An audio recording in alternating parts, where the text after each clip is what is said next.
തെരഞ്ഞെടുപ്പ് പ്രചാരണത്തിനായി പത്തനംതിട്ടയിലേക്ക് പ്രധാനമന്ത്രി നരേന്ദ്രമോദി എത്തുമ്പോൾ പത്തനംതിട്ടയിലെ ജനങ്ങൾ എങ്ങനെ പ്രതികരിക്കുന്നുവെന്ന് കാണാം ജനശബ്ദം. പ്രധാനമന്ത്രി വരുന്നതിൽ നമുക്ക് സന്തോഷമേ ഉള്ളൂ. പക്ഷേ അദ്ദേഹം ഇവിടെ വന്നതുകൊണ്ട് എന്ത് പ്രയോജനം എന്നുള്ളതാണ് ഞങ്ങൾക്കും ഒരു ആശങ്കയായിട്ട് നിൽക്കുന്നത്.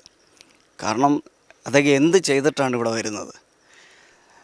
അദ്ദേഹം ഇവിടെ വരുന്നത് ജനങ്ങളെ ഗ്യാരണ്ടിയോടുകൂടി എന്തോ ചെയ്യാനാണെന്നുള്ളൊരു ബോധം ജനങ്ങളിലേക്ക് എത്തിക്കുക എന്നുള്ളൊരു കാര്യത്തോടു കൂടി അദ്ദേഹം ഇവിടെ വരുന്നത്. അതുകൊണ്ട് അദ്ദേഹം വരുന്നതുകൊണ്ട് പ്രയോജനമൊന്നുമില്ല എന്നുള്ളത് വ്യക്തമാണ്.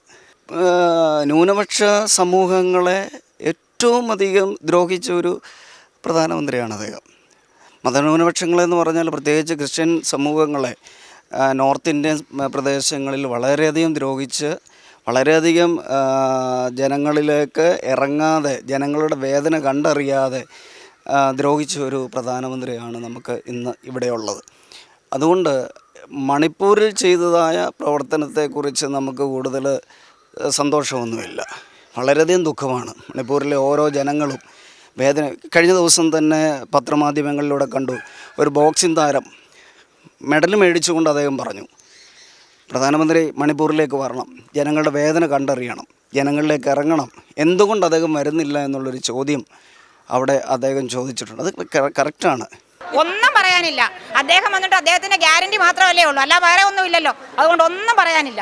ആശാ വർക്കേഴ്സാണ് ഞങ്ങൾക്ക് വെറും തുച്ഛമായ വെണ്ണിപ്പറയ്ക്കുള്ള 2000 രൂപയാണ് കിട്ടുന്നത്. അതുപോലും തരാത്ത സർക്കാരാണ് നരേന്ദ്രമോദി സർക്കാർ. തൊഴിലുറപ്പിൻ്റെ ആണെങ്കിൽ 100 തൊഴിലിനാണ് തന്നുകൊണ്ടിരുന്നത്. ഇനി അത് തന്നെ വെട്ടിക്കുറച്ചു. പിന്നെ അതുപോലെ തന്നെ ശമ്പളം തരുന്നില്ല. എന്നിട്ടാണ് നരേന്ദ്രമോദി നമ്മുടെ പത്തനംതിട്ട വരുന്നെന്ന് പറയുന്നത്. വന്നിട്ട് പോകട്ടെ, സന്തോഷമായിട്ട് വന്നിട്ട് പോകട്ടെ, അതേ ഉള്ളൂ നമുക്ക് പറയാൻ. നരേന്ദ്രമോദി ഇന്ത്യൻ പ്രധാനമന്ത്രി എന്ന നിലയിൽ സ്വാഗതം ചെയ്യുന്നു. അല്ല പാർട്ടിയുടെ ആളെന്നുള്ള നിലയിൽ എനിക്ക് യാതൊരു പ്രയോജനവുമില്ല. ഞാനിത് ഓടിക്കഴിഞ്ഞാൽ വല്ലതും കിട്ടിയാലായി എന്നുള്ളതേ ഉള്ളൂ. ഇലക്ഷൻ്റെ ഭാഗമായിട്ടാണ് അദ്ദേഹം പത്തനംതിട്ടയിൽ വരുന്നതെന്നാണ് അറിഞ്ഞത്. അപ്പം ജനങ്ങൾക്ക് സ്വാഭാവികമായിട്ടും ചെറിയ ബുദ്ധിമുട്ടുകൾ ഉണ്ടാകാം. കറൻസിയിൽ വ്യത്യാസം വരുത്തിക്കൊണ്ട് ഗ്യാസിൽ അങ്ങേയറ്റം വിലക്കയറ്റം വരുത്തിക്കൊണ്ട് താഴേക്കിടയിലുള്ള മനുഷ്യനെ ഇത്രയധികം ബുദ്ധിമുട്ടിക്കുന്ന ഒരു ഗവൺമെൻറ് ഇവിടെ പത്തനംതിട്ട വന്നിട്ട് എന്ത് സാധിക്കാനുള്ളത്?